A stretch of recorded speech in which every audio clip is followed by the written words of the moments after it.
Hello and welcome to Young Turks, the show that's been highlighting entrepreneurial excellence for the past 13 years. I'm Shereen Bhan. Now today we bring you a women's special. Young Turks travelled to Monte Carlo last week to cover the EY World Entrepreneur Awards. I caught up with two young women entrepreneurs who are part of EY's Accelerating Entrepreneurs program, Stefanie Kurniadi, the founder of Nasi Goreng Mafia, an Indonesian quick service restaurant chain, and Sarah Kaus from the United States, founder of the versatile Swell Bottle. Here are their stories. Take a look.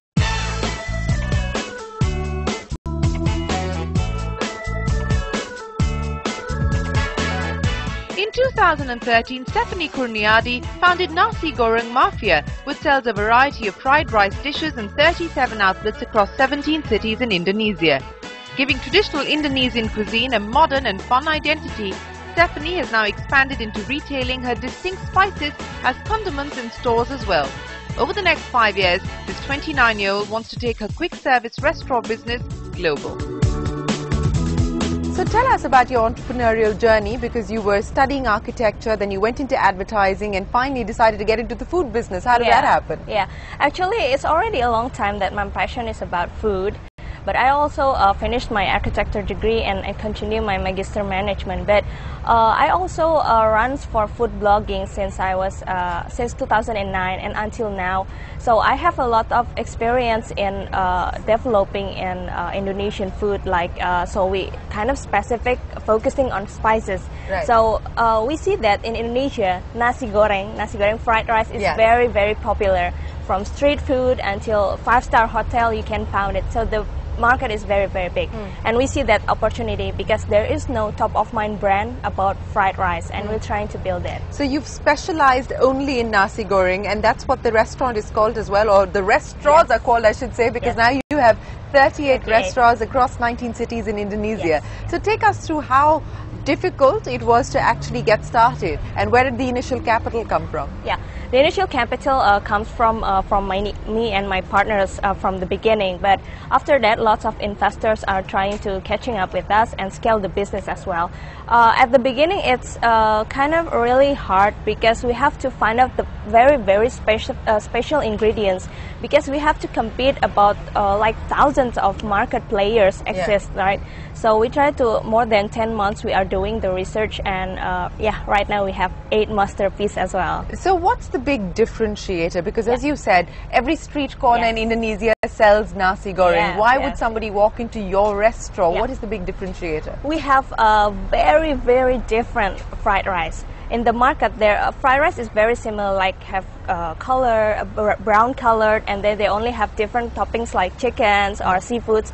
But we have actually 8 special menus. We have different ingredients specific in every menus. We have different aroma. We have different color as well. Every menu that we have, we kind of want to enter the pop culture as well, because we name it as Mafia. It's kind of catchy.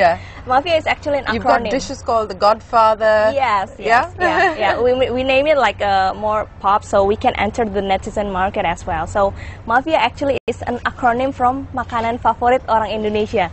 It's Indonesians' favorite dish. Okay. Yeah. So how hard has it been to get the back end operational? Because you know, this is the food business. You need to have the best quality, but you also need to make sure that it's standardized. Because one outlet selling one kind of dish and the other outlet selling a completely different thing would be bad for the brand. So how have you managed that standardization? Yeah, actually we also hired lots of experts in it. For example, we have a specific manufacturer that produce the basic condiments.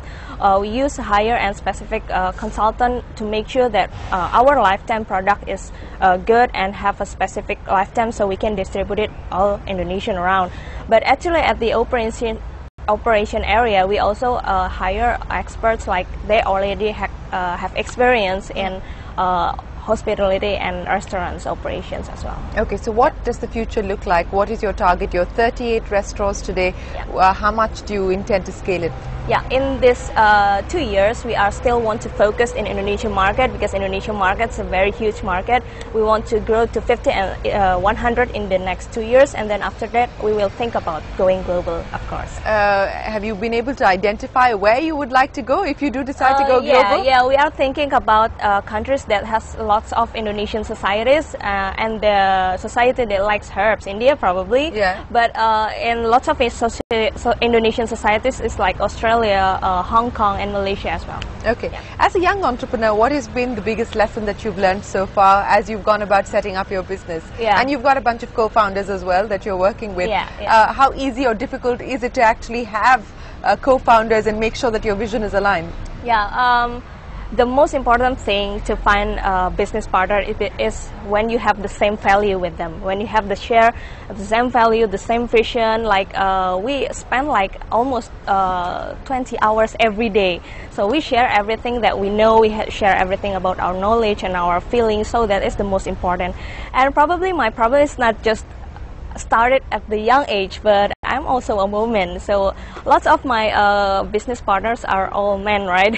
So it's kind of have a challenge, but I think lots of opportunities also because they appreciate more. So yeah. you know, you talked about being a woman entrepreneur and the barriers that you've had to face on account of that. Is it hard in Indonesia for women to get into business, to do their own startups? It's not very common, but I'm lucky I was born and grew up in Jakarta as well. Jakarta is already good in entrepreneurship and business area, so I don't see so much challenge. But probably at the late 20s, probably people will be asked, are you going to stay to running your business? How about to building a family? Like Indonesia, it's like a choice you have to make. So, yeah. it's so kind of how do you respond to that? I think, in my opinion, it's like some way that we should take. We have a good management in bringing the family, and then we have to get management to building the enterprise as well. But I think as long as we are building the organization, we will have lots of time to spend with the family. On that note, it's time for us to take a break, but when we return, we continue our conversation here at the EY World Entrepreneur of the Year Awards.